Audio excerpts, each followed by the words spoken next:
لله نحمده ونستعينه ونستغفره ونؤمن به ونتوكل عليه ونعوذ بالله من شرور أنفسنا ومن سيئات أعمالنا من يهده الله فلا مضل له ومن يضلله فلا هادي له ونشهد أن لا إله إلا الله وحده لا شريك له ونشهد أن سيدنا ومولانا محمدا عبده ورسوله صلى الله تعالى عليه وعلى آله وصحبه وبارك وسلم تسليما كثيرا كثيرا أما بعد فأعوذ بالله من الشيطان الرجيم بسم الله الرحمن الرحيم إن الذين قالوا ربنا الله ثم استقاموا تتنزل عليهم الملائكة ألا تخافوا ولا تحزنوا وأبشروا بالجنة التي كنتم توعدون نحن أولياؤكم في الحياة الدنيا وفي الآخرة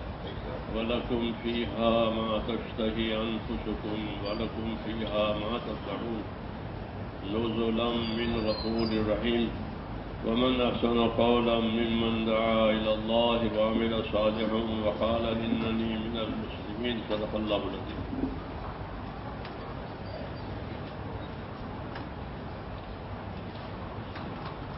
بزرگوں اور پیارے بھائیوں، اللہ تعالیٰ کے تو ہمارے اوپر بڑے احسانات ہیں، بڑی نعمتیں ہیں. کوئی وقت خالی نہیں جاتا جس میں ہماری طرف کوئی نعمت نہ آ رہی ہو. بندے کی طرف دو چیزیں آتی ہیں، ایک نعمتیں آتی ہیں اور ایک اس کے پاس اللہ کے حکم پہنچتے ہیں. یہ دو ہمیشہ نعمتیں، ہر سانس نعمت ہے. آدمی سوچے تو اندر جاتا ہے سانس، باہر آتا ہے، زندگی ہے، اس کا مطلب یہ ہے. اور رک جاوے وقت ختم.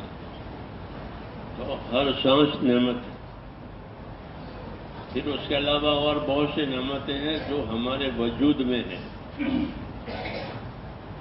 مثال کے طور پر آنکھیں ہیں، یہ کتنے بڑی نعمت. جس سے پوچھو جس کے پاس آنکھیں ہیں. ایک دفعہ ہم وہاں انگلینڈ میں بیٹھے ہوئے تھے، ساتھی بھی ایسے جیسے بیٹھے، ان کے گود میں بچہ تھا. میں نے منہ پر دیکھا، بات کر بیٹھا تھا. کہنے کہ اس کے لیے دعا کرو، بچے کے لیے دعا کرو. ایک تندرست بچہ ہے کہ بچے کے لیے دعا کرو. کیا ہو گیا؟ یہ اس کی آنکھیں نہیں ہیں، اندھا پیدا ہوا ہے.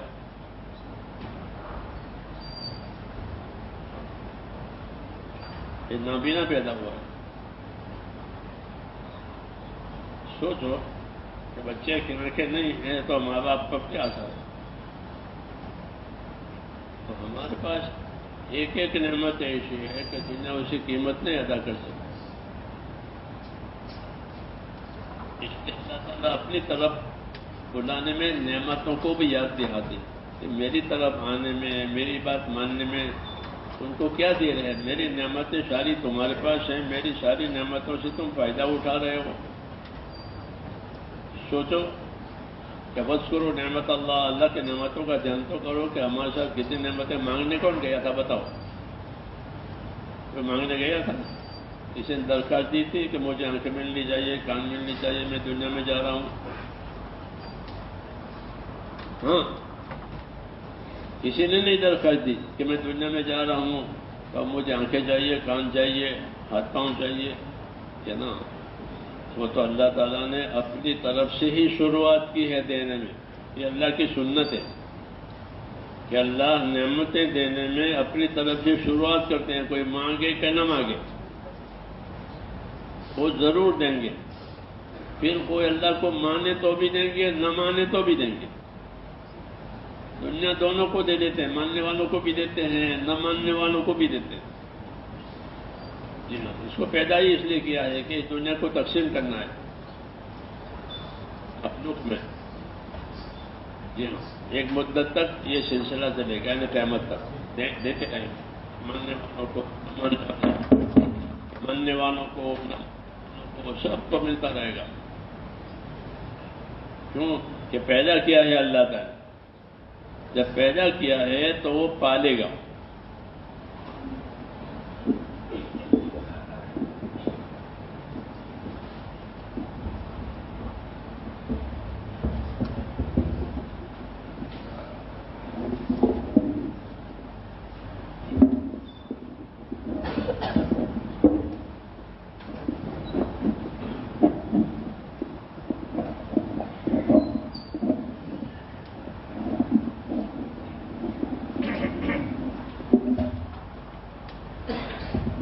پہنچے نا بس.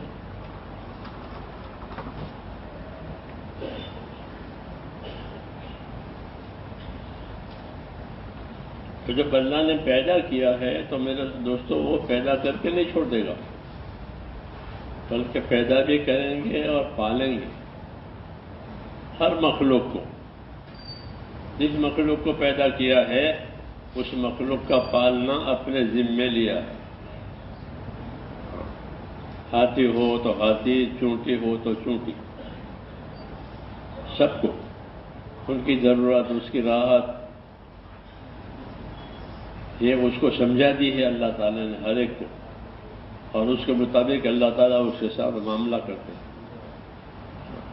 کہ ہر مخلوق زمین پر چلتی پھرتی ہے کہ اس کی روزی اللہ نے فرمایا میرے ذمہ، اس کی حیات بھی میں نے دی ہے، اس کی روزی بھی میں نے دی ہے. تو اللہ تعالیٰ نے حیات کا، روزی کا ذمہ لیا کہ میں تم سے روزی نہیں چاہتا کہ تم میرے بندوں کو روزی دو، میں سب کو روزی دوں گا. میں رزاق ہوں، حیات بھی میں دوں گا، روزی بھی میں دوں گا. کیوں کہ پالنے والا ہے، پروردگار ہے، تو وہ نہیں دے گا تو کون دے گا؟ اس لیے اس نے یہ اپنے ذمے لیا ہے. باقی یہ بات سمجھنی ہے کہ روزی مل جانا یہ کامیابی نہیں ہے. جو روزی مل گئی، خوشحال ہو گئے، کھاتے پیتے ہو گئے، یہ کافی نہیں ہے. اس کا نام کامیابی نہیں ہے، یہ تو گزارا ہے. کہ دنیا کی تمام چیزیں گزارے کے لیے دی ہیں. اور گزارے کا مطلب یہ ہے کہ اپنی اپنی حاجتیں اس سے پوری ہو جائیں گی. جب میں بیٹھا ہوں تو جب تک مجھ کو بیٹھنے کی حاجت ہے کرسی پر میں بیٹھوں گا. جب میری حاجت پوری ہو جائے گی تو پھر کرسی چھوٹ جائے گی. ایسے ہر چیز اس کے حاجت کے ساتھ لگی ہوئی ہے. جہاں حاجت پوری ہوئی ہے کہ وہ چیز چھوٹ جائے گی. کہ حاجتوں کو بھی پیدا کیا ہے اللہ نے اور حاجتوں کے اسباب بھی پیدا کیے. کیوں کہ وہ پروردگار ہے. خالی حاجت پیدا کرے اور حاجت کے سبب نہ ہو، حاجت کے اسباب نہ ہو تو مخلوق پریشان ہو جائے گی. کہ اللہ نے بھوک پیدا کی ہے اور کھانا نہیں ہے، پیاس پیدا کی ہے، پانی نہیں ہے، ایسا نہیں ہے. بلکہ جیسے حاجتیں پیدا کی ہیں ایسے حاجتوں کے اسباب بھی پیدا کیے. اس کا نام گزارا ہے کہ اسی طرح سے زندگی گزرے گی. حاجت بھی ہوگی، حاجت کے اسباب بھی ہوں گے اور زندگی گزرتی رہے گی. تو ایک ہے زندگی کا گزرنا، وہ سب کے لیے ہے. اللہ پر ایمان لاوے تو، اللہ کا انکار کرے تو زندگی اس کی گزرے گی. کیوں کہ اللہ اس کا پروردگار ہے. تو مانے تو بھی روزی دیں گے، نہیں اللہ کی نہ مانے تو بھی روزی دیں گے. اس لیے میرے دوستو حاجت کا پوری ہو جانا، ضرورت کا پوری ہو جانا یہ کامیابی نہیں ہے، یہ تو گزارا ہے. اور یہ سب کے ساتھ ہے، ہر مخلوق کے ساتھ. اس لیے دھوکہ نہیں ہونا چاہیے کہ ہمارا گزارا ہو رہا ہے. کہ جو گزارے کو دیکھ کر زندگی گزارے گا وہ زندگی کی قیمت نہیں سمجھے گا، بلکہ وہ اپنی زندگی گزارے میں ڈال دے گا اور وہ تو گزرے گی. جی ہاں، اس لیے ہم کو دعوت دی ہے اللہ تعالیٰ نے کہ زندگی گزارنی نہیں ہے بلکہ زندگی بنانی ہے. کیوں کہ یہ زندگی بہت قیمتی ہے اور ایک ہی مرتبہ ملے گی، دوسری مرتبہ نہیں ملے گی. رسول صلی اللہ علیہ وسلم فرماتے ہیں کہ اپنی زندگی کو غنیمت سمجھو موت سے پہلے. ہاں، یہ موت تک کا مسئلہ ہے، موت تک حیات ہے، پھر کچھ نہیں. ان آنکھیں بند ہو گئی، جتنی چیزیں آنکھ سے نظر آئے گی کہ وہ سب کٹ جائے گی. اب اس سے کوئی تعلق باقی نہیں رہے گا، آنکھ بند ہو گئی. کیوں کہ یہ سارا سامان میرے دوستوں گزارے کے لیے دیا تھا. ایسے مختلف ضرورتیں ہوتی ہیں، اجتماعی ضرورتیں، انفرادی ضرورتیں، تو اس کے لیے اللہ نے یہ سارا سامان جمع دیا ہے ہم کو، اور حکم دیا ہے کہ دیکھو دنیا کے اسباب سے دھوکہ مت کھانا. کہ میرے پاس دنیا کے اسباب ہیں، کہ دھوکہ نہیں کھانا. فلا تغرنکم الحیات الدنیا، کہ دنیا کی زندگی تم کو دھوکے میں نہ ڈالے کہ ہمارے دنیا کے اسباب پیدا ہو گئے. ہاں، کیوں کہ اللہ تعالیٰ قدرت والے ہیں، اسباب دے کر بھی کامیاب کرے اور اسباب کے بغیر بھی کامیاب کرے، اور اسباب کے ساتھ بھی ناکام کرے، اسباب بھی دیں اور ناکام بھی کرے۔ جب اللہ ناراض ہوں گے تو اسباب بھی دیں گے اور کام نہیں بنیں گے۔ ہاں، اسباب ہوں گے اور کام نہیں بنیں گے۔ اور اللہ راضی ہوں گے تو کہ اللہ راضی ہوں گے تو تھوڑے اسباب میں کام بنا دیں گے کہ اسباب تھوڑے ہیں کہ تمہارا کام ہو گیا۔ اس لیے میرے دوستو ہم کو یہ دعوت دی ہے کہ ہم اپنا تعلق اللہ تعالیٰ کے ساتھ صحیح کریں۔ انسانوں کے تعلق اللہ تعالیٰ کے ساتھ دو قسم کے ہوتے ہیں۔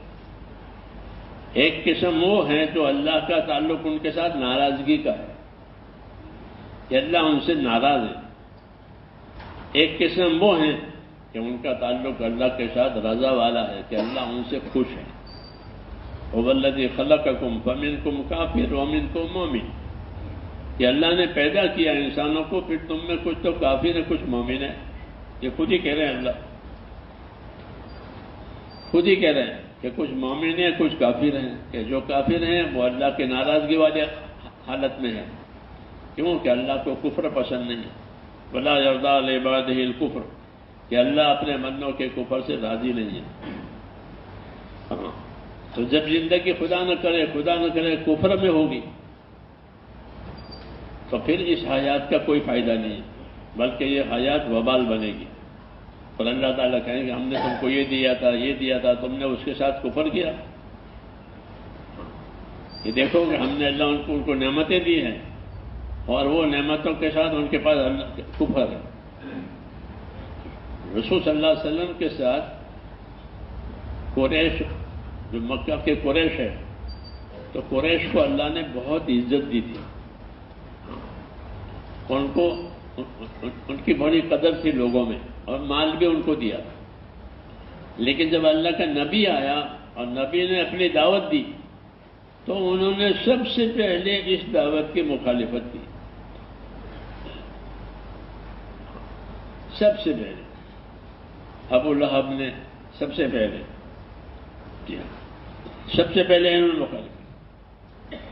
تو اللہ تعالیٰ نے پوری دنیا کے لوگوں کو بتایا کہ یہ دیکھو، أَلَمْ تَرَ إِلَى الَّذِينَ بَدَّلُوا نِعْمَةَ اللَّهِ كُفْرًا، کہ یہ وہ قسم ہے کہ ان کو اللہ تعالیٰ نے نعمت دی تھی کہ مال دیا، عزت دی، سب لوگ ان کی عزت کرتے تھے کیونکہ یہ کعبے کے متولی ہیں، تو سب لوگ ان کی عزت کرتے تھے حرم شریف کی وجہ سے، کعبے کی وجہ سے۔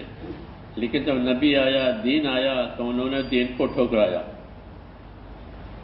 أَلَمْ تَرَ إِلَى الَّذِينَ بَدَّلُوا نِعْمَةَ اللَّهِ كُفْرًا، دیکھا نہیں ان کو کہ جنہوں نے اللہ کے نعمتوں کے جواب میں ناشکری کی ہے، وہ خود بھی بگڑے ہیں اور اپنی قوم کو بھی بگاڑا ہے۔ تو یہ پہلو زندگی کا میرے دوستو وہ ہے کہ جس سے اللہ ناراض ہے، کہ اللہ کو نعمتیں دیں اور یہ ناشکری کرے۔ یہ بات اللہ نے ساری دنیا کو سنائی کہ ان کو دیکھو کہ ہم نے ان کو نعمت دی، عزت دی، نبی دیا، کتاب ان کی زبان میں اتاری، اور انہوں نے ایک نہیں مانی۔ اس لیے ایک زندگی تو وہ ہوتی ہے میرے دوستو کہ جس سے اللہ ناراض ہے، چاہے وہ مال ملے، عزت ملے، لیکن دین نہیں ہوا، ایمان نہیں ہوا، اطاعت اور عبادت نہیں ہوئی، تو یہ وہ زندگی ہے جس سے اللہ راضی نہیں ہے۔ لیکن اللہ تعالیٰ ایک دم دی ہوئی چیزوں کو چھین نہیں لیتے، بلکہ مہلت دیتے ہیں، موقع دیتے ہیں کہ دیکھتا ہوں کہ کہاں تک یہ چلتے ہیں۔ اس لیے یہ بات سمجھنی چاہیے کہ جتنی نعمتیں، جتنے ہمارے پاس راحتیں ہیں، یہ امتحان کے لیے ہے کہ اللہ یہ دے کر کے ہم کو دیکھیں گے کہ یہ کیسے چلتے ہیں۔ حدیثوں میں ہے، حدیثوں میں ہے، فرمایا حضور صلی اللہ علیہ وسلم نے کہ ان الدنیا حلوۃ خضرہ، کہ یہ دنیا ہری بھری اور میٹھی ہے۔ دنیا کی حالت بتائیے کہ ہر ایک کو دنیا میٹھی لگتی ہے، کڑوی کسی کو نہیں لگتی، کہ یہ ہری بھری اور میٹھی ہے۔ ہری بھری سمجھانے کے لیے کہا ہے کہ جب شروع میں بارش ہوتی ہے اور جو شروع میں جو گھاس اگتی ہے تو وہ بہت ملائم ریشم کی طرح ہوتی ہے اور میٹھی بھی بہت ہے، جانور اسے خوب چڑھتے ہیں۔ تو یہ مثال دی ہے، یہ دنیا ہری بھری اور میٹھی ہے جیسے پہلی بارش کا گھاس، جانور اسے خوب چڑھتے ہیں۔ کیوں کہ وہ ملائم بھی ہے اور میٹھا بھی ہے۔ تو ایسے ہی فرمایا کہ دنیا کی تمام چیزیں یہ آدمی کو ہری بھری لگتی ہے اور میٹھی لگتی ہے، کوئی اس کو چھوڑنا نہیں چاہتا، کم کرنا نہیں چاہتا، یہ کم ہو جائے، چھوٹ جائے، کہ ہرگز نہیں، بلکہ بڑھتی رہے اور میرے پاس رہے۔ تو فرمایا دنیا ہری بھری اور میٹھی ہے۔ اور خدا کا کیا نظام ہے؟ کہ خدا کا نظام یہ ہے کہ اس دنیا میں اللہ تعالیٰ ایک کو ایک کے بعد لائیں گے۔ مثلا میرے دادا تھے، اب وہ میرے دادا چلے گئے، پھر میرے باپ آئے تو میرے باپ چلے گئے، پھر میں آیا تو میں بھی چلے جاؤں گا، پھر میرے بعد میری اولاد ہوگی۔ اس طرح کہ اس دنیا میں اللہ تم کو ایک کے بعد ایک لائے گا، یہ نہیں کہ سب کو ایک ساتھ لائیں گے، سب کو ایک ساتھ لے جائیں گے، ایسا نہیں ہے، ایسا نہیں ہے، بلکہ یہ نظام ہے کہ تم کو ایک کے بعد ایک کو لائیں گے، وہ جو وہ چھوڑ کے گیا ہے وہ اس کو دیں گے۔ فَإِنَّ اللَّهَ تَعَالَى مُسْتَخْلِفُكُمْ فِيهَا، تم کو ایک کے بعد ایک کو لا کر ان کا جانشین بنائیں گے، ان کی جگہ پر رکھیں گے۔ کہ یہ ایسا کیوں کیا ہے؟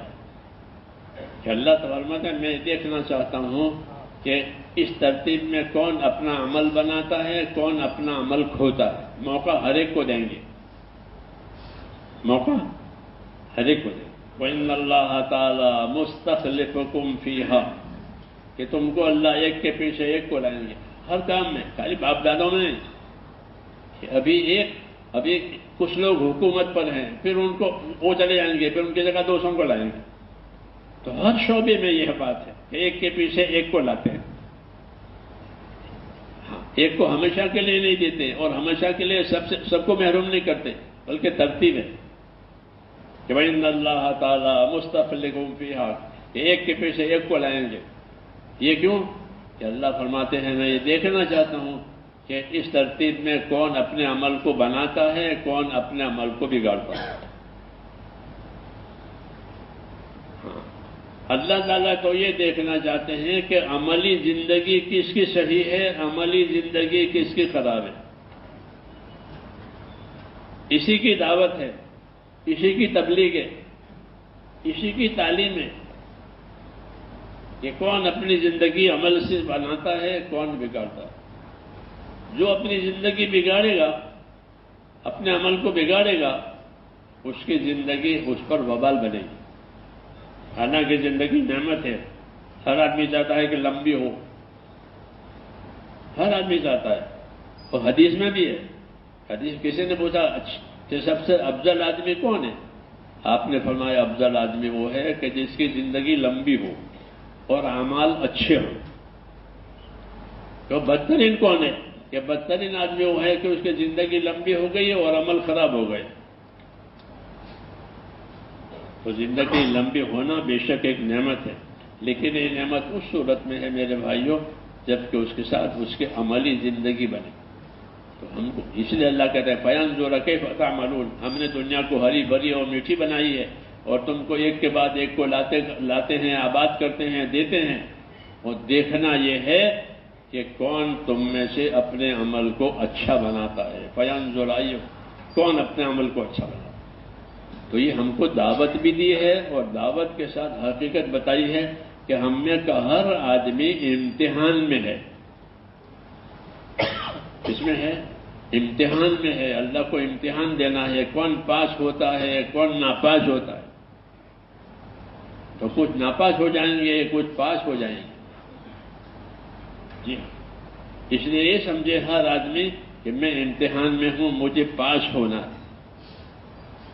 کہ کون پاس ہوگا، نتیجہ کیا آئے گا؟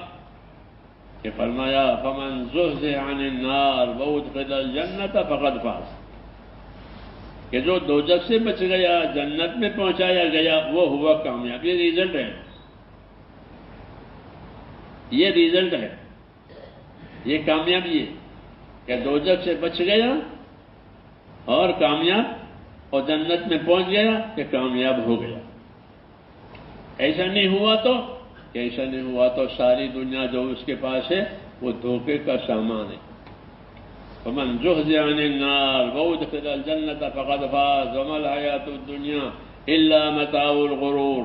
کہ جو دوزخ سے بچایا گیا جنت میں پہنچایا گیا تو وہ ہوا کامیاب. یہ نہیں ہے تو کہ پھر دنیا کی ساری حکومت ہو, ساری زمین جائیداد ہو, سارا سونا چاندی ہو, یہ سب دھوکے کا سامان ہے.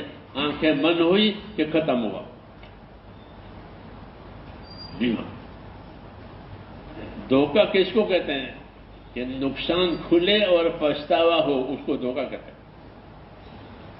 تو آدمی اس وقت پچھتاتا ہے کہ مجھے دھوکہ ہو گیا, مجھے 50 کا نوٹ دینا تھا, میں نے 500 کا دے دیا. اس وقت تو دے دیا, پھر جب ہوش آئے گا تو اس کو پچھتاوا ہوگا. یہ دھوکہ, اس کو دھوکہ کہتے ہیں. کرنا کیا تھا, ہوا کیا.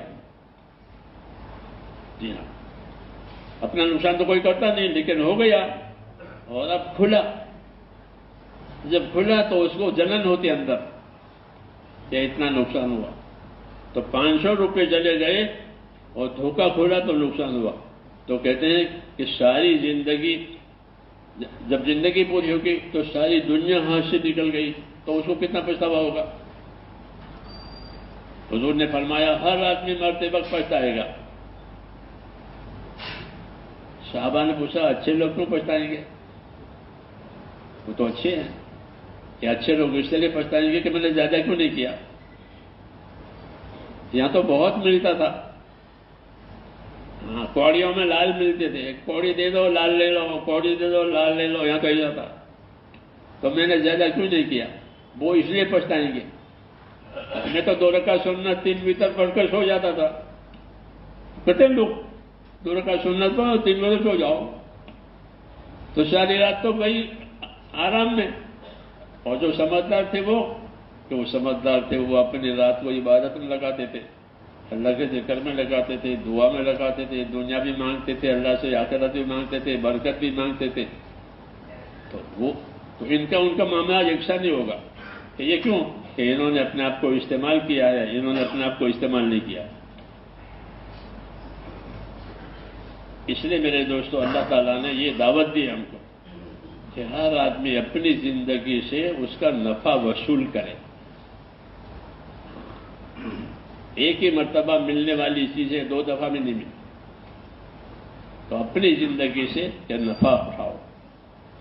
اپنی زندگی سے نفع اٹھانے کے لیے صرف دین ہے. کیا ہے؟ دین. کہ دین ہوا آپ کے زندگی نفع میں ہے, غریب ہو کے, مالدار ہو کے, بیمار ہو کے, تندرست ہو کے, ہر حال میں اگر دین ہے تو ہر حال میں خیر ہی خیر ہے. کوئی گھاٹا نہیں ہے, کوئی نقصان نہیں ہے. دیندار تھا اور بیمار ہے, کیا ہے کہ بیمار ہے, کہ اس کی بیماری کا اس کو کوئی نقصان نہیں. کیوں کہ اس نے تندرستی کے زمانے میں جو کام کرتا تھا اب بیماری میں نہیں کر پاتا, تو اللہ بیماری کے ہوتے ہوئے بھی اس اعمال کا نفع اور ثواب اس کو دیتے ہی رہیں گے. کیا بیمار ہوں, جماعت سے نماز نہیں پڑھ سکتا ہوں, کہ کوئی بات نہیں. جماعت سے پہلے نماز پڑھتے تھے کہ ہاں میں تو بہت پابند تھا, لیکن اب میری آنکھیں نہیں ہیں. کہ تمہیں بغیر جماعت کے جماعت کا ثواب اللہ دیں گے. کیوں کہ تم پاس جب طاقت تھی تو اپنے طاقت کو صحیح لگائی تھی. اب طاقت نہیں ہے تو آدمی مجبور ہے, لاچار ہے, تو اللہ تعالیٰ اس کے لاچاری میں بھی اس کی قدر کریں گے. اس لیے میرے دوستوں حکم یہی ہے کہ ہر آدمی اپنے دین کو سنبھالے. اللہ نے دین کو بطور امانت کے بھی دیا ہے, بطور نعمت کے بھی دیا ہے. کہ یہ دین کہ اللہ کی نعمت ہے. ہاں, اور دین نہیں ہے یہ کچھ نہیں ہے. کہ کافر قیامت میں یہ سمجھنا کرے گا کہ میں مٹی ہوتا تو کتنا اچھا ہوتا. ہاں, اللہ کے دنیا میں بڑی بڑی ہنگامے کیے، بڑے بڑے وہ کیے، اور اب یہاں کے میں مٹی ہوتا تو اچھا ہوتا. کیوں کہ اس کی زندگی کا اس کا کوئی نفع نہیں ملا. اس لیے میرے دوستو ہم کو دعوت دی ہے کہ اپنی زندگی کو سے کماؤ. کیا کماؤ؟ کہ آخرت کماؤ. وابتغی فیما آتاک اللہ الدار الآخرہ، تو اس کو اللہ نے جو کچھ دیا ہے اس سے تو اپنی آخرت بنا لے. یہ دعوت دی ہے. اپنی تندرستی سے آخرت بنا لے، اپنے مال سے آخرت بنا لے، اپنی عزت سے آخرت بنا لے. جو صلاحیت دی ہے اللہ نے اس صلاحیت سے اپنی آخرت کو بنا لے. کیوں کہ آخرت بنے گی تو ہمیشہ رہے گی، دنیا بنے گی تو وہ ہمیشہ نہیں رہے گی. یا تو آدمی کا خود ہی دنیا سے رشتہ کٹ جائے گا، یا دنیا اپنا رشتہ کاٹ لے گی. دنیا اپنا رشتہ کاٹ لے گی کہ اب دنیا اس کے ہاتھ سے چلی گئی، وہ تو زندہ رہ گیا، یا یہ وہ زندہ ہی نہیں رہا. دونوں میں سے ایک بات ہوتی ہے. اس لیے اللہ تعالیٰ نے یہ دعوت دی ہے. یہ دعوت تو دراصل اللہ تعالیٰ نے قارون کو دی تھی، کیونکہ قارون کو اللہ نے بہت مال دیا تھا، بہت مال دیا تھا، اور مال دے کر یہ دعوت دی تھی کہ وابتغی فیما آتاک اللہ الدار الآخرہ، تو اس کو اللہ نے دیا ہے اس سے اپنی آخرت بنا لے. ولا تنس نصیبک من الدنیا، اور دنیا سے اپنا حصہ مت بھول جا. کتنی ہمدردی اور خیرخواہی کی بات کہی ہے کہ اپنا حصہ مت بھول جا، کیونکہ جب تو مر جائے گا پھر تجھے کوئی یاد نہیں کرے گا. کوئی یاد نہیں کرتا. کرتے ہیں اپنے بڑے بوڑھوں کو کوئی بھی یاد نہیں کرتا، بھول جاتے ہیں، ماں ہو باپ ہو. بلکہ ایک فرشتہ جب مرنے والا دفن ہو گیا تو اس کی مٹی اٹھا کر کے ایک فرشتہ دفن کرنے والے جو آئے تھے ان کے مارتے، جاؤ اس کو بھول جانا. تو یہ بھول جاتے ہیں ان کو، ہاں، اور اپنے کام میں لگ جاتے ہیں.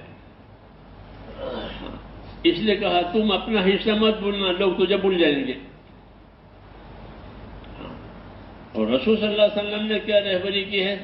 رسول صلی اللہ علیہ وسلم نے یہ رہبری کی ہے کہ الکیس من دان نفسہ وعمل لما بعد الموت، کہ باہوش آدمی وہ ہے جو اپنی ذات پر قابو کرے. حدیث صحیح میں ہے کہ باہوش آدمی، سمجھدار آدمی وہ ہے جو اپنی ذات پر قابو کرے. آدمی ہر چیز پر قابو کرتا ہے، مشینوں پر قابو کرتا ہے، بوجھ قابو کرتا ہے، فاش کرے، شروع کرے، بند کرے، کھولے، کرتے ہیں نا. تو دوسری چیزوں پر یہ قابو اور کنٹرول کرتا ہے. تو کہا جس طرح دوسری چیزوں پر قابو کرتے ہو، کنٹرول کرتے ہو، اپنے اوپر قابو کرو. کہ اپنے اوپر قابو کرنے کا کیا مطلب ہے؟ کہ اپنے اوپر قابو کرنے کا مطلب یہ ہے کہ اپنا آپ کو اللہ کی رضا والے کاموں میں چلاؤ، جس کام میں اللہ ناراض ہے اس سے بچاؤ. اسے کنٹرول کرنے والا یہ کہتا ہے کہ بھئی یہ لائن ٹھیک نہیں ہے تو وہ اپنی گاڑی کو، اپنی چیز کو وہاں نہیں لے جائے گا. یہ صحیح ہے اس پر لے جائے گا، قابو کرے. تو جس طرح تمام چیزوں پر قابو کرتے ہو کہ نفع ملے، نقصان نہ رہے، ایسے کہا اپنی ذات پر قابو کرو. کہ الکیس من دان نفسہ وعمل لما بعد الموت، کہ باہوش آدمی وہ ہے جو اپنی ذات پر قابو کرے، یعنی موت کے بعد کام دینے والا کام آج کرے، وہ سمجھدار ہے. وہ سمجھدار ہے. اور جو موت کے بعد، اور جو کام موت کے بعد کام آنے میں اس کو ٹالے کہ ابھی نہیں بعد میں کریں گے، ابھی نہیں بعد میں کریں گے، کہ یہ کھوٹ کا دھندا ہوا. شیطان یہی سکھاتا ہے کہ ابھی کیا ضروری ہے، ابھی کون سی عمر چلی گئی ہے، بعد میں کریں گے. اس کو تصویب کہتے ہیں. تصویب کا مطلب ابھی نہیں بعد میں، ابھی نہیں بعد میں. تو اس سے کوئی عمل نہیں ہوتا. وہ اپنی غفلت میں ہی رہتا ہے، جس میں ہے اسی میں ہے. کیونکہ جو کام آیا سامنے، جو دعوت سامنے آئی، اس کا بعد میں. حدیثوں میں ایک آدمی کی رات کو آنکھ کھلتی ہے، تہجد کا وقت بھی ہوتا ہے، تو اندر سے مشورہ آتا ہے کہ ابھی تو بہت دیر ہے، ابھی اور آرام کرو. ہاں، اندر سے مشورہ آتا ہے کہ ابھی بہت دیر ہے، ابھی آرام کرو، ابھی تو اذان بھی نہیں ہوئی ہے فجر کی. ہاں، یہ اندر سے مشورہ آتا ہے تو وہ سو جاتا ہے جاگنے کے باوجود، پھر آنکھ کھولی پھر یہی مشورہ آیا، یہاں تک کہ فرمایا وہ فجر بھی گئی، وہ تہجد بھی گئی، وہ سب کچھ گیا، وہ سورج نکل آیا۔ یہ سزا ان کو ہوتی ہے جو بات کو ٹالتے ہیں کہ ابھی نہیں بعد میں، ابھی نہیں بعد میں۔ اللہ کی دعوت یہ ہے کہ جب کوئی کام سامنے آوے اپنے دین کا تو اس کو اپنے وقت پر مت دوسرے وقت پر مت ٹالو، بلکہ اس کو اسی وقت کرو۔ اس لیے مسلمانوں پر اللہ تعالیٰ نے ایک ذمہ داری یہ ڈالی ہے کہ ہر مسلمان اپنے آپ کو پابند کرے۔ سب سے زیادہ ناپسند اللہ تعالیٰ کو آزادی ہے کہ آزاد ہو گئے، آزاد ہو گئے، کہ اس سے اللہ بہت ناراض ہے کہ یہ آزاد ہے۔ حالانکہ آدمی ہر کام میں اللہ کا محتاج ہے، ہر نعمت میں اللہ کا محتاج ہے، ہر نعمت میں۔ اگر ایک نعمت بھی رک جائے تو یہ پریشان ہو جائے گا۔ ہمارے ایک ساتھی تھے تو بیمار ہو گئے، ملنے گئے ہم کہ کیا ہو گیا حاجی صاحب، کیا ہو گیا؟ کہ جو تھوک اور لعاب منہ میں ہوتا ہے وہ سوکھ گیا ہے۔ بتاؤ، یہ لعاب اور تھوک ایسی چیز ہے کہ آدمی تھوکے تو لوگوں کو نفرت ہوگی کہ یہاں تھوکتے ہو، ہر کہنے والا ہے کہ یہاں تھوکتے ہوئے، تھوکنے کی جگہ ہے۔ وہ تھوک سوکھ گیا، وہ لعاب سوکھ گیا، اب زندگی پریشان ہو گئی۔ اسی کی دوا ہو رہی ہے، کسی کی دوا ہو رہی ہے کہ وہ لعاب سوکھ گیا ہے اندر۔ اب پتہ چلا کہ لعاب کتنی نعمت ہے۔ ہاں، اس سے پہلے پتہ نہیں چل رہا، تھوک ہے۔ تو ہمارے پاس تو اللہ کی، میرے دوستوں، بہت نعمتیں ہیں اور ہم اللہ کی نعمتوں کے ہر وقت محتاج ہیں۔ ہم تو تھوک کے بھی محتاج ہیں، اس کا مطلب یہ نکلا پیشاب رک گیا، پیشاب ناپاکی ہے، ہاں اس کا نکلنا چاہیے، تو یہ رک گیا تو کہ ایمرجنسی میں لے جاؤ، پیشاب نہیں ہوا۔ ہاں، آسانی سے پیشاب ہو جانا کتنی بڑی نعمت ہے۔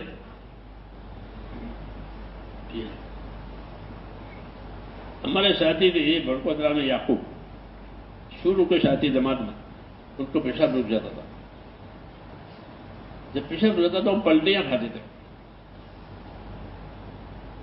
ان کا انتقال ہو گیا۔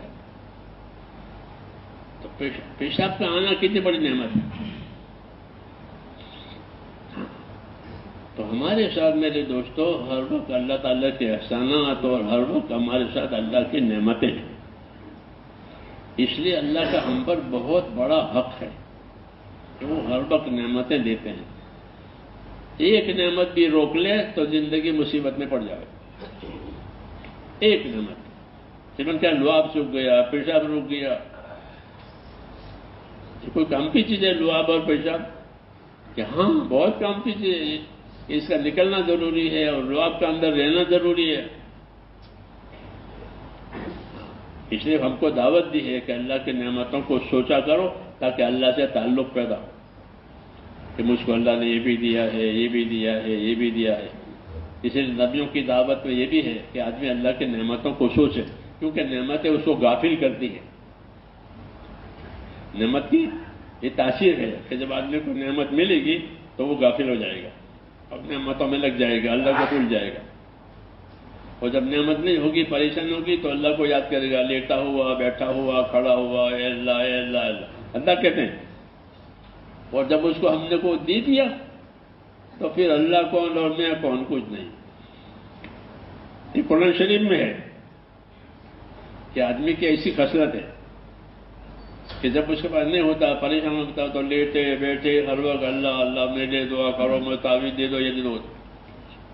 اور جب کچھ مل گئی پھر اللہ کون اور کون۔ یہ اس وجہ سے ہوتا ہے کہ اس کے اندر غفلت ہے، زندگی کی ذمہ داریوں کی فکر نہیں ہے۔ اس لیے حدیث میں ہے کہ الکیس من دان نفسہ وعمل لما بعد الموت، کہ سمجھدار آدمی وہ ہے کہ جو اپنی ذات پر قابو کرے اور موت کے بعد کام دینے والا عمل آج کرے. اگر یہ ہے تو یہ سمجھدار ہے، خوشی کی دعوت ہے، کیونکہ ہم کو اپنی دنیا سے آخرت بنانی ہے، دنیا سے دنیا نہیں بنانی ہے. وہ تو جتنی مقدر کی ہے اتنی ہی ہوگی. زندگی بھی، مال بھی، اسباب بھی، جتنا لکھا ہوا ہے اس سے زیادہ نہیں ملے گا. تھکے گا بہت لیکن ملے گا اتنا جتنا لکھا ہے. یہ ہے، تھکے گا بہت اپنی ہوس میں، اور ملے گا کتنا کہ جتنا لکھا ہے. کھانا ہو، پینا ہو، زندگی ہو، لکھا ہو اتنا ملے گا. ہاں، وہ ہر حال میں ملے گا. اس لیے کیونکہ اس کی فکر کرنے کی زیادہ ضرورت نہیں ہے، اس کی تو تدبیر کرنی ہے، روزی کی تدبیر کرنی ہے. روزی کے لیے کیا کرنی ہے؟ تدبیر کرنی ہے. روزی کی تدبیر کرو، بیٹھے مت رہو، روزی کی بھی تدبیر کرو. اور آخرت کی فکر کرنی ہے. کیوں کہ آخرت میں ہمیشہ رہنا ہے، پھر وہاں سے واپسی نہیں ہے، ہمیشہ رہنا ہے. اس لیے کہا کہ الکیس من دان نفسہ وعمل لما بعد الموت. باہوش وہ ہے جو اپنی ذات پر قابو کرے، یہ کام کرنے کے ہیں، یہ کام نہیں کرنے کے ہیں، اور موت کے بعد جو عمل، موت کے بعد جو عمل فائدہ دے وہ عمل آج کر. یہ دعوت ہے. تو موت کے بعد کام دینے والی چیز کیا ہے؟ کہ موت کے بعد کام دینے والی چیز سب سے بڑی تو ایمان ہے. کیا ہے؟ ایمان. لا الہ الا اللہ محمد رسول اللہ. ایمان، اس سے اونچی کوئی نعمت نہیں ہے. اس لیے فرمایا کہ اپنے ایمان کو تازہ کرو. کیا کرو؟ اپنے ایمان کو تازہ کرو. لا الہ الا اللہ کثرت سے پڑھا کرو کہ زبان اس کے عادی ہو جائے تاکہ موت کے وقت میں یاد آ جائے. موت کے وقت کہ من کان آخر کلامہ لا الہ الا اللہ دخل الجنہ. جس کا آخری کلام لا الہ الا اللہ ہوگا وہ جنت میں گیا. تو جب زبان پر اس کا ذکر ہوگا میرے دوستو تو وہ زبان پر موت کے وقت آئے گی. حضرت علی عمر فرماتے تھے کہ جیسی زندگی گزارو گے ویسے مرو گے. کما تحیون تموتون. جیسی زندگی گزارو گے ویسے مرو گے، اور جیسے مرو گے ویسے اٹھو گے قبروں میں سے. اس لیے اپنی زندگی پر قابو کرنا ہے، کیونکہ ایک ہی مرتبہ ملے گی، پھر نہیں ملے گی. کہ اپنی زندگی ایمان والی بنانی ہے، اپنے ایمان کو ترقی دینی ہے. جس طرح اپنے مال کو ہر آدمی ترقی دیتا ہے. یہ نہیں کہ باپ دادا سے جو ملا ہے وہی ٹھیک ہے نا، بلکہ اس میں ترقی. جی ہاں، کیونکہ ضرورتیں بڑھتی ہے تو ترقی نہیں کرے ضرورت کیسے پوری ہوگی. ایسے میرے دوستو ایمان میں بھی کہ ایمان کی بھی ترقی دو کہ ایمان کی بھی ضرورت پڑے گی. کہ ایمان ہوگا تو اللہ کے حکم پورے ہوں گے. ایمان میں کمزوری ہوگی تو حکم ٹوٹ جائیں گے، حکم چھوٹ جائیں گے ایمان کی کمزوری کی وجہ سے. اس لیے ہم کو دعوت دی ہے، محنت دی ہے کہ اس محنت سے ایمان میں ترقی ہوگی، اللہ کا خوف بڑھے گا، آخرت کی فکر بڑھے گی، اعمال کا شوق پیدا ہوگا. کیوں کہ اعمال کرانے کے لیے فضائل سنائے جاتے ہیں. کیا سنائے جاتے ہیں؟ فضائل. جب آدمی فضیلتیں سنے گا تو عمل کا شوق پیدا ہوگا. وہ فضیلتیں سننے میں نہیں آتی تو عمل کا شوق پیدا نہیں ہوگا. زبردستی اپنے سر سے اتارنے کی کیفیت ہوگی، چلو اتارو. اور فضائل سنے ہیں تو اندر شوق پیدا ہوگا. اسے کہتے ہیں فضائل سنو. اللہ تعالیٰ نے عملوں پر کیا کیا انعام دینا طے کیا ہے وہ فضائل میں ملے گا. کہ جو آدمی فجر کی نماز پڑھے گا وہ اللہ کی ذمہ داری میں آ جائے گا. اللہ اس کے ضامن ہے. حدیثوں میں جیسے کسی کا کوئی ضامن ہو جاتا ہے تو کہا جو صبح کی نماز پڑھے اس کی کیا فضیلت ہے؟ کہ اللہ اس کا ضامن ہے، اللہ اس کی حفاظت کرنے والا ہے. کیونکہ اس نے فجر کی نماز پڑھی ہے. تو فجر کی نماز پڑھنے سے مثال کے طور پر کہ فجر کی نماز پڑھنے سے آدمی اللہ کی حفاظت میں آ جاتا ہے. کتنی بڑی بات ہے کہ من صلی صلاۃ الصبح فہو فی ذمۃ اللہ. جو صبح کی نماز پڑھے گا وہ اللہ کی حفاظت میں آئے گا. ہم میں سے ہر آدمی کو حفاظت کی ضرورت ہے، جان کی، مال کی، عزت کی. ہر آدمی حفاظت چاہتا ہے. وعدہ ہے کہ جب فجر کی نماز پڑھو گے تو تمہاری جان، مال، سب چیزیں اللہ کی حفاظت میں آ جائیں گی. یہ اس کی فضیلت ہے. لیکن لوگ سوتے رہتے ہیں، فجر کی نماز قضا ہو جاتی ہے، اس لیے بجائے حفاظت کے پریشانیاں آتی ہیں. ورنہ اللہ کا وعدہ سچا ہے. تو یہ فضائل میرے دوستو اللہ کے راستے میں نکل کر سنائے جاتے ہیں کہ سمجھے کہ میرے عمل پر کیا ہوگا، کیونکہ اللہ تعالیٰ جو کچھ کریں گے وہ عملوں پر کریں گے. سزا دیں گے تو برے عملوں پر دیں گے، انعام دیں گے تو اچھے عملوں پر دیں گے. یہ نہیں کہ اس خاندان کا ہے، اس خاندان کا ہے، اتنا مالدار ہے، اتنا مالدار ہے، یہ عہدہ ہے، وہ یہ نہیں. اللہ جو کچھ کرے گا وہ عملوں پر کرے گا. ہاں اگر اجتماعی اعمال ہمارے صحیح ہو گئے تو ہمارے اجتماعی حالات صحیح ہو جائیں گے. ہاں آج ہمارے اجتماعی حالات بگڑے ہوئے ہیں، ہم اجتماعی طور پر حالات میں پریشان ہیں. یہ کیوں کہ ہمارے اجتماعی اعمال بگڑے ہوئے ہیں. اگر 100% مسلمان صرف نمازی بن جائیں، صرف نمازی بن جائیں تو کہتے ہیں کہ باطل کی طاقت کمزور ہو جائے گی. اب باطل کی طاقت قوی ہے، اگر ہمارے اندر صرف نماز آ جائے تو باطل کی طاقت کمزور پڑ جائے گی. یہ انعام ہے کہ اللہ کا انعام ہے کہ اگر یہ نماز قائم کریں، زکوٰۃ دیں تو اللہ تعالیٰ کہتے ہیں میں ان کے ساتھ ہوں.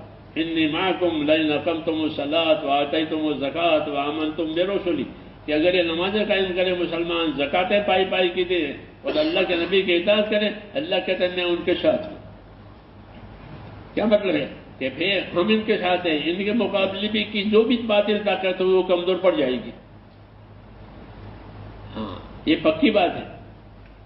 اسے دعوت دی گئی ہے اور ہمیں دعوت کی ذمہ داری دی ہے. خود بھی کرو، خود بھی سیکھو، دوسروں کو بھی سکھاؤ، سیکھنے سکھانے کی دعوت دو تاکہ ہماری اجتماعی زندگی میں یہ چیز آئے.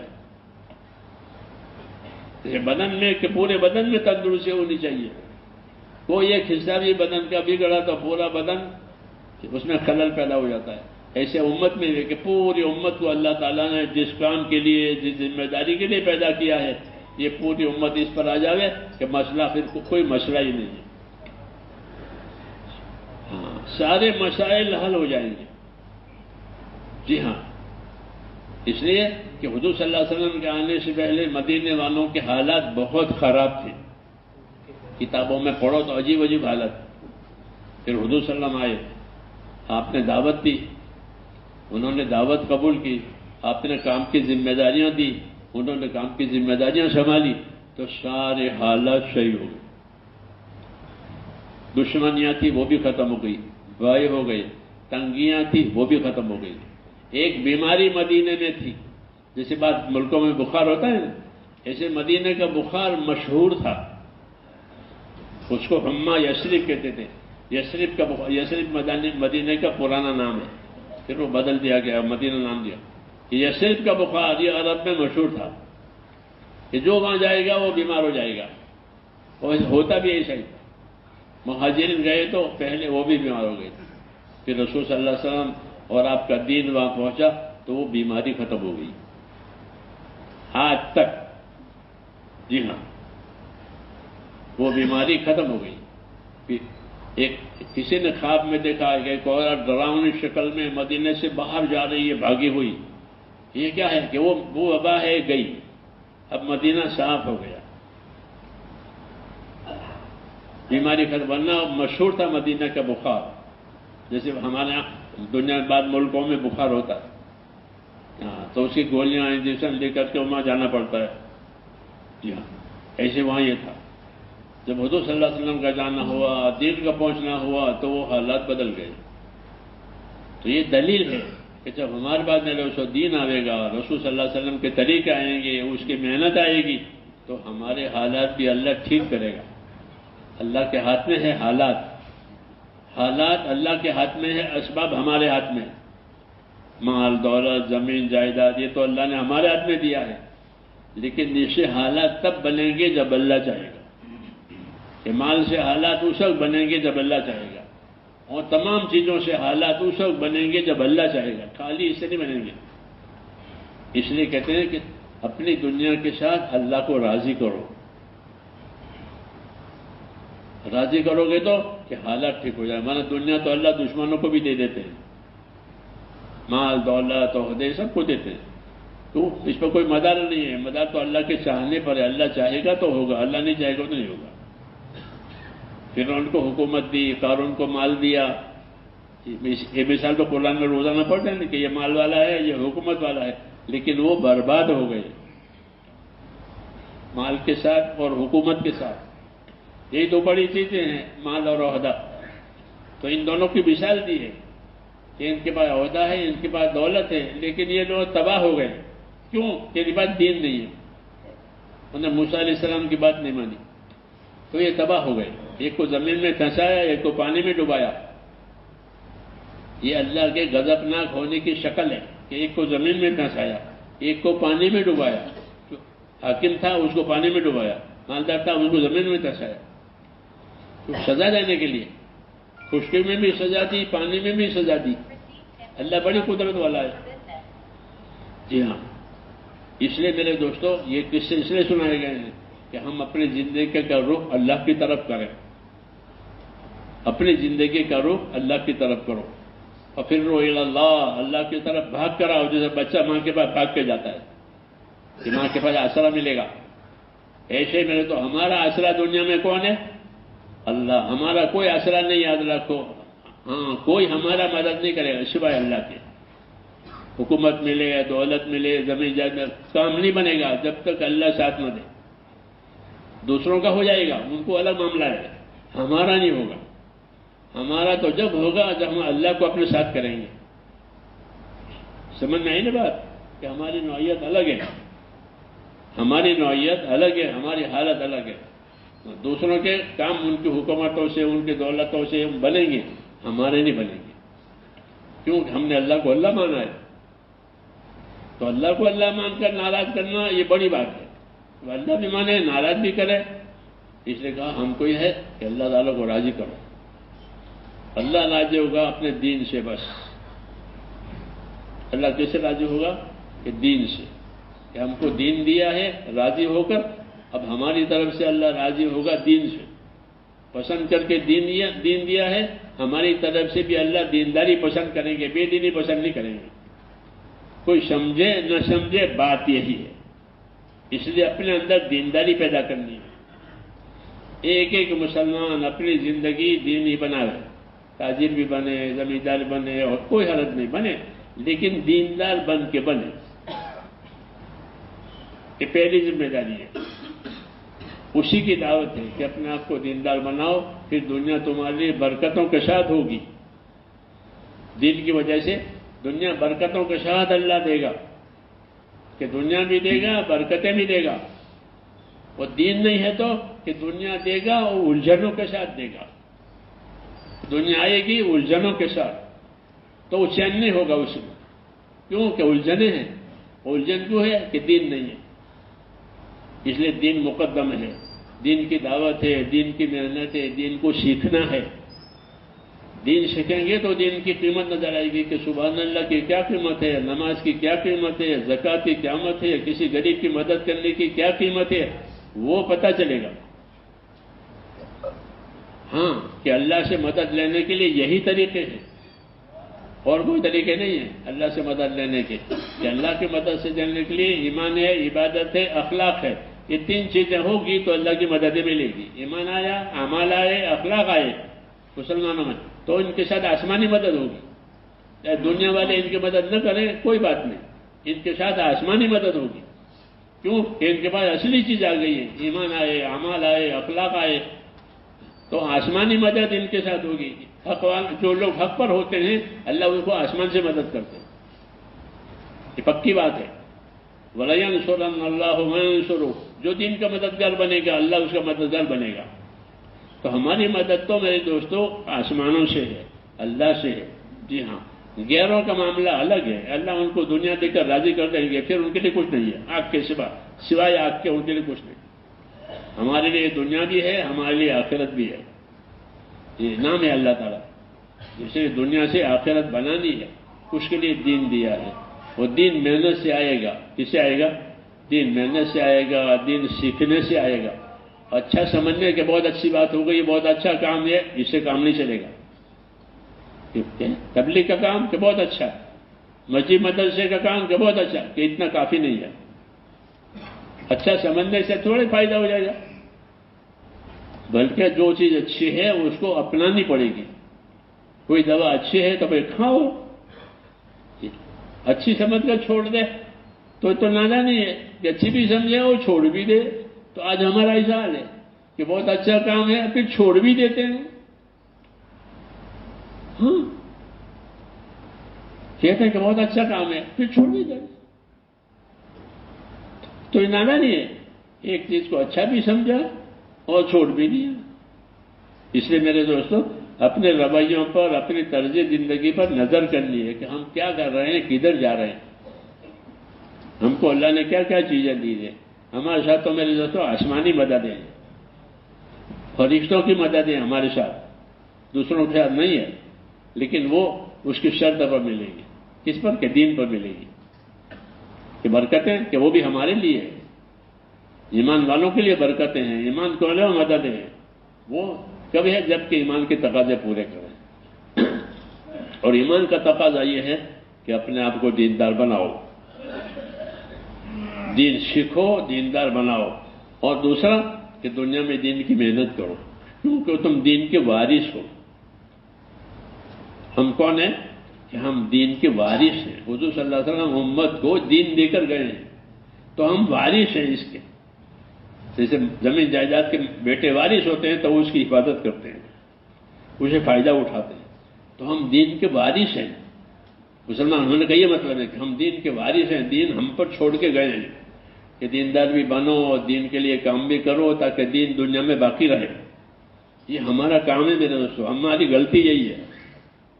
اس غلطی سے نکالنے کے لیے یہ کام ہم کو دیا ہے۔ مولانا یوسف صاحب یہی کہتے تھے، تبلیغ کے ذریعے ہم مسلمانوں کو غلطی میں سے نکالنا چاہتے ہیں۔